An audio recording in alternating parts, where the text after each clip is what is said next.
Hi, good morning, Chitra. Hi, I'm Jill Featherstone. Hi, I'm Chitra Ganesh. Jared, you want to say good morning? Yeah, good morning. I'm Jared Ledesma.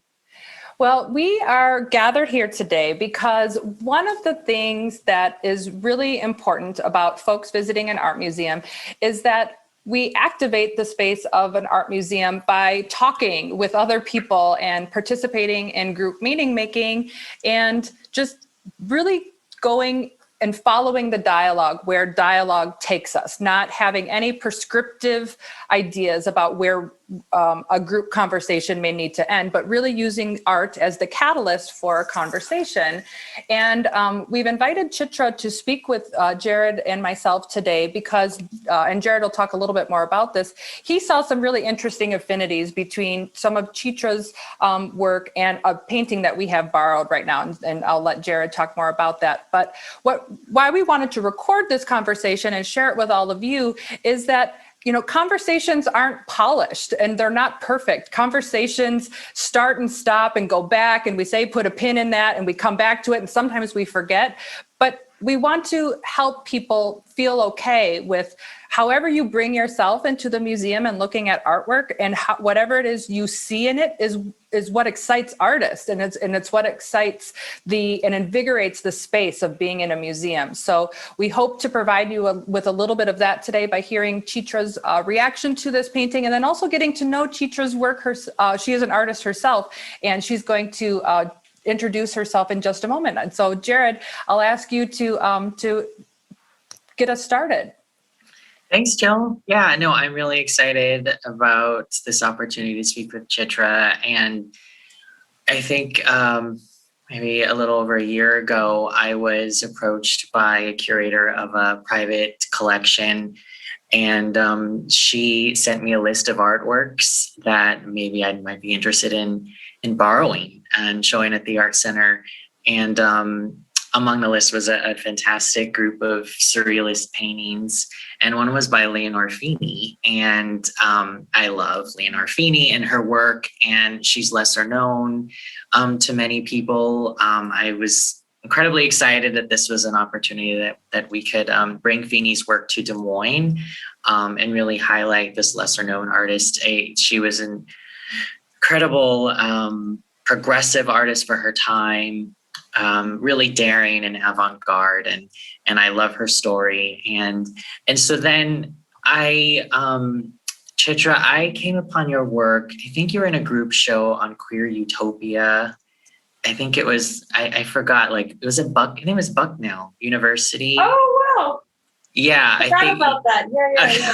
Yeah. That's when I first saw your work. And then I watched a talk that you gave about Salman Tour and his work at the Whitney, and this image came on the screen. It was urgency. And I was like, ah, my God, this is awesome. There's just so many similarities that I saw immediately between that work and the Leonor Fini painting. And I spoke to Jill about inviting you, and here we are. So I'm really, really excited to get going about this, and excited for you to share your work with us and more about you. Hi, my name is Chitra Ganesh. I'm a visual artist based in Brooklyn, and I have a drawing-based practice. My work is anchored in painting and drawing and extends across media, including animation, installation, video, and sculpture. And I'm interested in my work in exploring different ways of understanding femininity and female subjectivity, new ways to think about time, to think about how we can reframe existing narratives and tell new stories that will offer us possibilities of considering how we move through time, we move through the past, present, and future, and hopefully open up new ways of being and knowing history and the place around us. Thank you.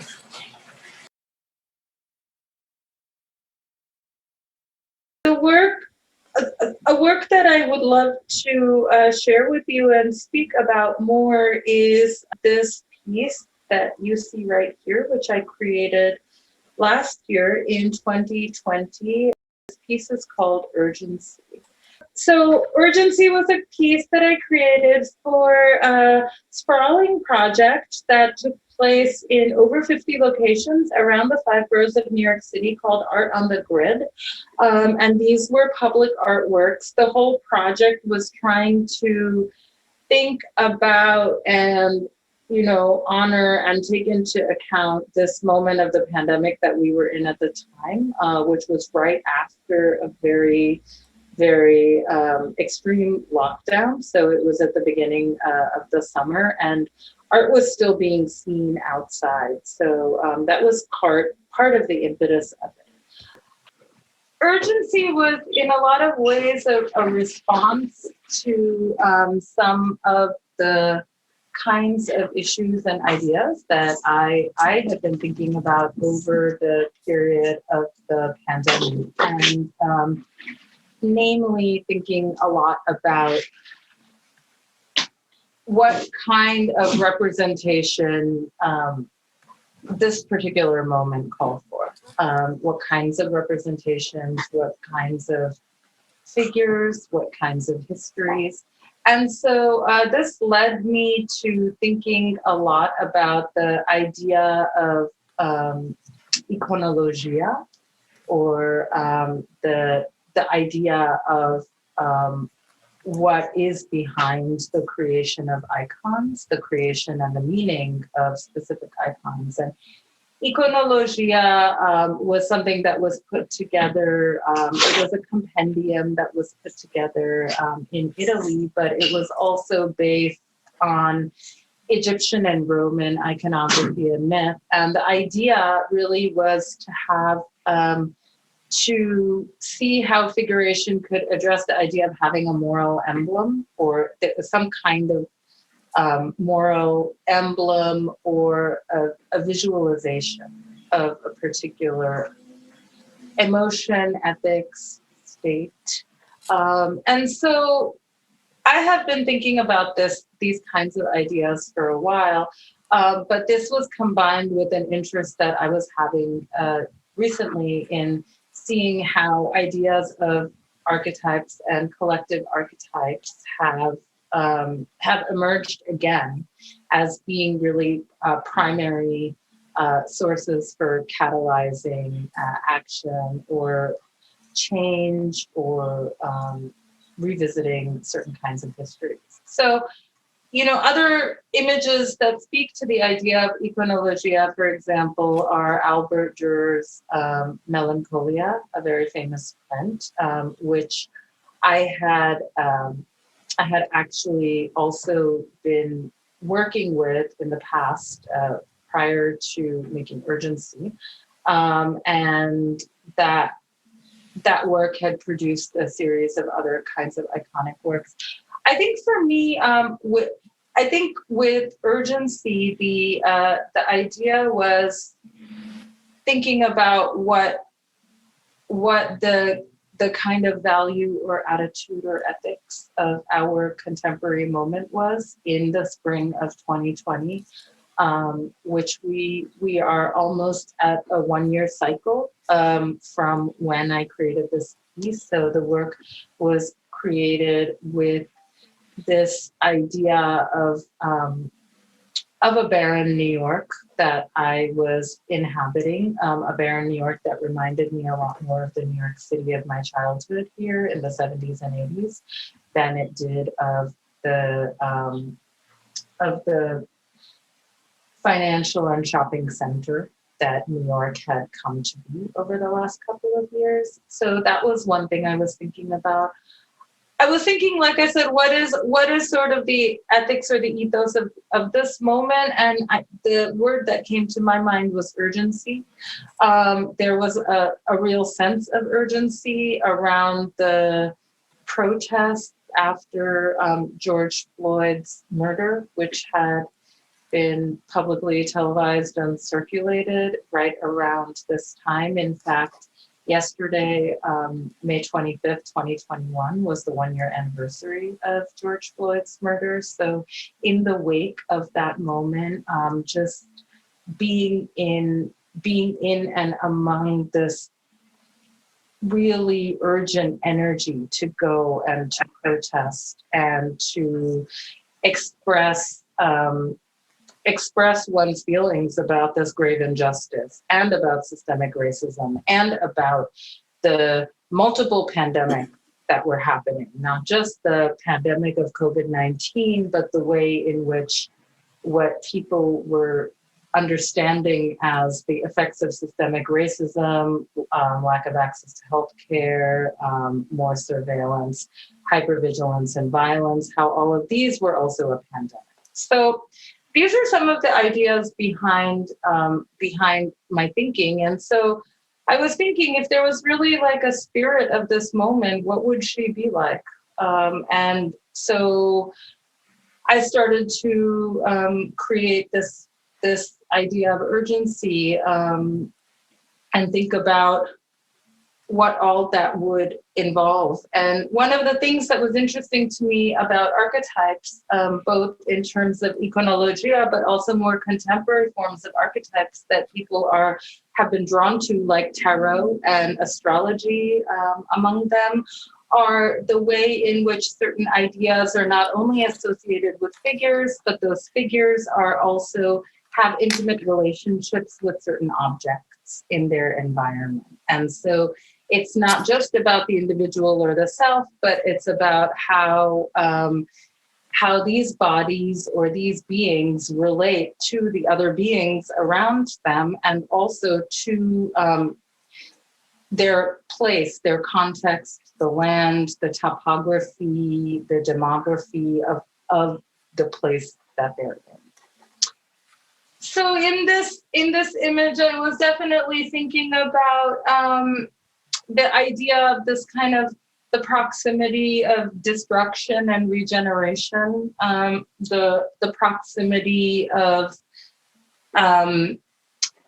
violence and of solidarity, the incredible visual disjuncture that so many of us felt after being really strictly at home for so many months, and then as a collective body of tens of thousands on the street together. And even just seeing how this urgency mobilized people who would not have come out otherwise, and how many people were willing to come out even in these very uncertain times with still very little information about the pandemic. So these were some of the things that I was thinking about. In the piece itself, there are references to certain aspects of New York City itself, certain experiences that I had during the pandemic, experiences of observing nature, of having more time to look at plants, roots, and trees, of thinking about the deeper histories beyond this particular temporal layer of the past 10 or 15 years that we inhabit. So there are figures in this work like the wolf, the gray wolf, and then nestled to the right of the tree branch, between a tree branch on the left-hand side and the figure's right elbow, there's a small passenger pigeon. These are fauna that were once very populous in New York and are now either under threat or extinct. So I was thinking about a lot of these different kinds of elements. I was thinking about the protest, the vitality, and also this, wondering what would rise out of the flames of these tragedies that are still ongoing, and that many of us are continuing to live a year and change into the pandemic. So that includes those of us here in the US, in the continental US and on the Western Hemisphere. And it includes how this tragedy continues to unfurl around South Asia, particularly in India, Pakistan, and Nepal, where we're seeing some of the most horrific devastation and lack of access to research. So a year later, in some ways, it feels like there's part of our experience that still lies within this this urgent moment and this kind of readjustment or revealing the importance of having certain kind of ethical or moral compass, actually, in understanding governance, in understanding health, in understanding bodies, in illness, allyship, solidarity, all of those things. Here we have Leonor Fini's La Gardienne de Phoenix on the left and Chitra's Urgency on the right. Fini's painting was done in 1952.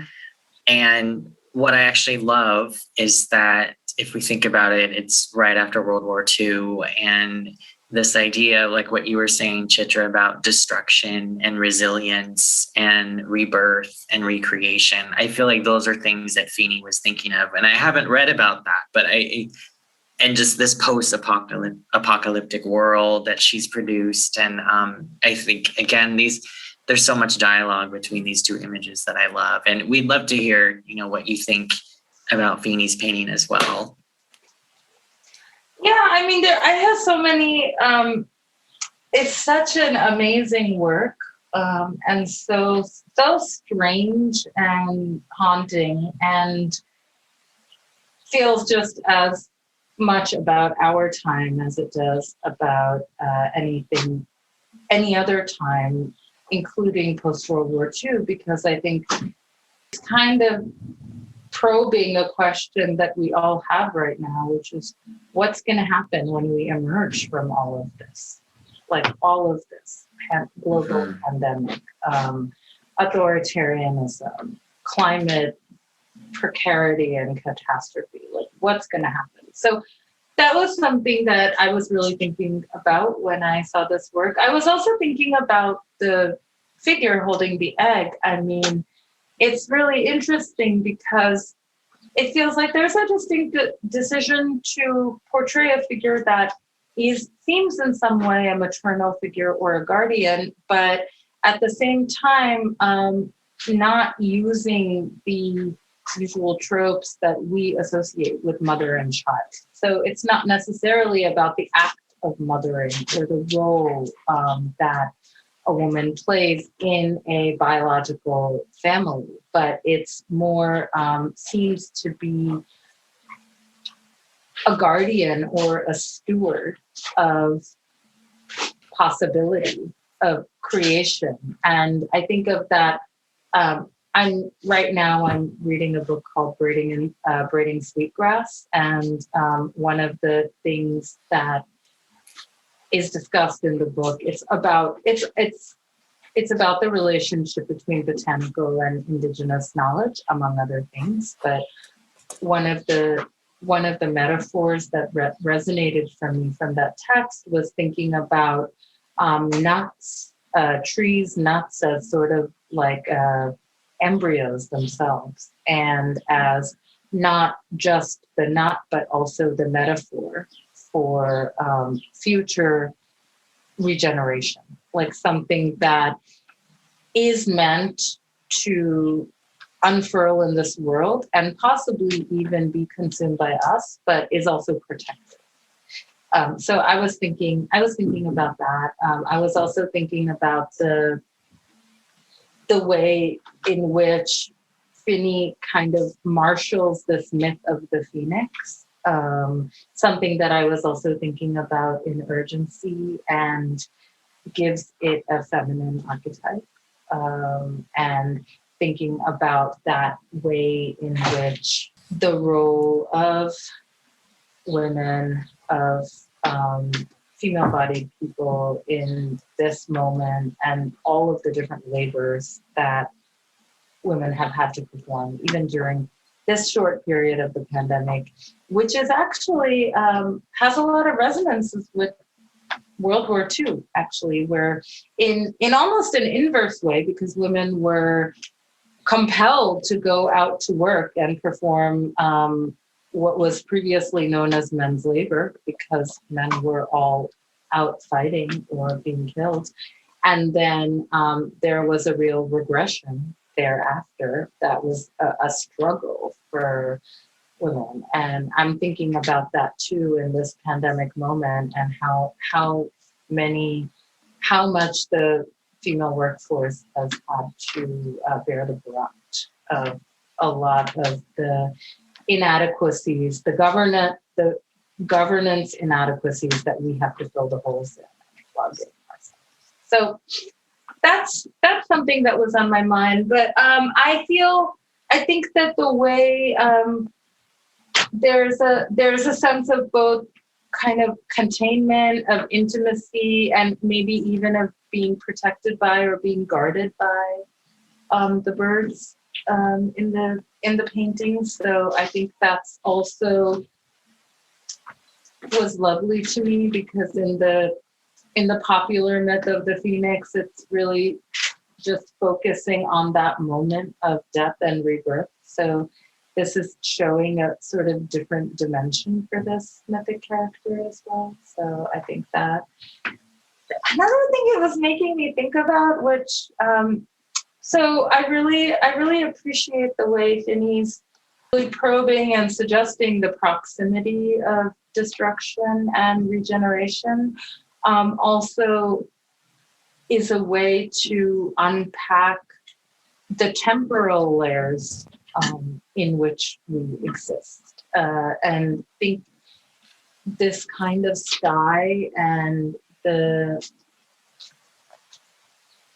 not exactly articulated landscape behind the figure evoke a feeling of a deep past, could even be a mythic or fantastical past, could even be something that might remind someone of Game of Thrones as much as it might remind someone of the way in which depth and distance is employed in Flemish painting, for example, to see a background scene. But another curious comparison that came to mind, or thing that it made me think about, was in terms of unpacking the temporal layers in this work and thinking about a deep past, the background and the atmosphere of Fini's painting also brought to mind something that's known as the Le Champ excursion, which is the name given to this event that happened on Earth 42,000 years ago, when the poles of the Earth switched. This is a process that took about 1,000 years, actually, but they're learning more about this process and how it might have affected not only a human being's perception of the world and how it might have felt like end of days, but also learning more about this moment by examining tree rings of the oldest trees in the world in New Zealand that died 42,000 years ago. So among other things that happened during this Le Champ excursion, also known as the Adams event in honor of Douglas Adams, from The Hitchhiker's Guide to the Galaxy, one of the things that happened is that the Earth's magnetic force field was only reduced to somewhere between 6 and 28% of its capacity, which means that all kinds of particles were able to enter the electromagnetic field. And what they imagined this to look like, among other things, include red skies, aurora borealis going on all the time, every day, nights that were as bright as midday. And they connect this moment to also the beginning of cave art and human beings spending more time in caves. So I was thinking about all of those things, actually, looking at these red skies in this painting and just thinking about how Finney's composition, the figuration, the colors in the Phoenix Garden really evokes something that is a much deeper past, and also pointing the way to a much further future ahead. Isn't that interesting how like both of these truths are present at the same time, the exploration of deep time and deep past with, and how like this great circle of it also continuing it to infinitum or ad infinitum into the future, and they can both be equally present there in an artist's work. That was beautiful. Yeah, and like even looking at, because of how I'm accustomed to reading from left to right, even looking at the way the figure is facing, it feels like she's facing forward somehow to me, like looking ahead, and encouraging us to look ahead as well. So I think that That's wonderful. I was going to ask you if you could speak about like what the strong profile presence has. And so you've just addressed that, which is excellent. And also it reminds me of like an iconic statue of a deity or something that you might be able to circumambulate, and you would see. This almost feels like an angle that you would experience when seeing a monument or some kind of statuary. So I was thinking about that as well. So it's the figure and also all of the metaphors that the figure is evoking through her actions, but also that are surrounding her, which seem important to the way in which Finney thinks about creation and its possibilities. Yeah, I think what's really fascinating is that Fini, though she didn't want children, she manages to create an image, like you were saying, about motherhood that's extremely powerful and kind of subverts the norms of what we think of as mothering and motherhood, and creates this really powerful woman. And you were talking about the Phoenix, and that reminds me, like when I was a little kid, reading X-Men and Jean Grey and her becoming the Phoenix. And I remember I was like fascinated by Jean Grey and the Phoenix because she was a powerful woman like this. And it just kind of reminds me of, the threshold for women in pain and what they can endure, and the Phoenix possessing a woman. It's all of that I feel like is in this image. This woman can empower and embody this icon and be a mother. And that's fascinating. Yeah, and I think that, I think also the otherworldliness of her, in terms of her own figuration, in terms of the way her face, her head, her body is rendered. Also, looking at it from another perspective could feel futuristic as well. Mm-hmm. Yeah, definitely. Something that I'm noticing, the sustained looking at these works side by side is like how for me on the left side of the work, like those birds are like coming out of her robe. And then the one that's on the bottom with the long pointy beak, but then like some of the other birds in the back are like more part of the landscape, and how there's this balance. And how Fini has camouflaged but made them their own characters within the painting. That was just something I hadn't really focused on before, but now with the sustained looking, I'm noticing how she's hidden in a way or camouflaged these birds in the composition. And I'm going over and I'm looking at your work, Chitra, and like there's there's just so much happening like there in the bottom of the artwork. And I'm looking at it like on a screen right now, but like by the pull, like I just want to go in and like pull. I'm so happy that you pointed out there was the carrier pigeon. Like that was something I hadn't noticed before, but I want to go in and zoom into. Can you talk more about like kind of some of those elements that you put into the foreground or the back, the setting, the environment of the piece? Of your work? Yeah, absolutely. And also in relation to what you were saying before about sustained looking, I feel that this work really invites us to engage with it very speculatively, or at least that's what's happening for me. I mean, I'm beginning to wonder if the central figure was a phoenix herself, if this is a different form of the figures around her, if they think of her as one of them.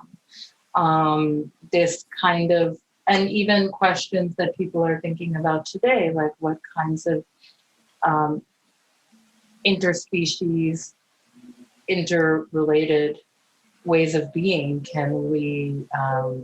can we manifest that would make this world last a little bit longer?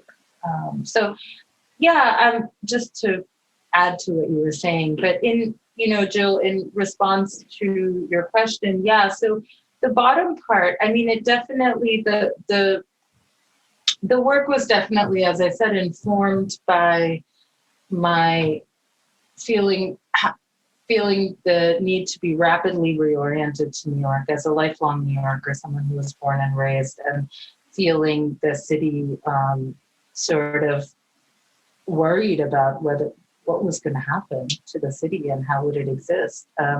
And so that informs a bit of the city both growing out of these deep roots, but also going up in flames. And some of the imagery itself is made of, it's drawn and painted, obviously, but it's also incorporates photographs of the New York City skyline from the late 70s and early 80s, for example. There's also other icons within the image as well, including the Sphinx, who is sort of pledging allegiance to urgency here.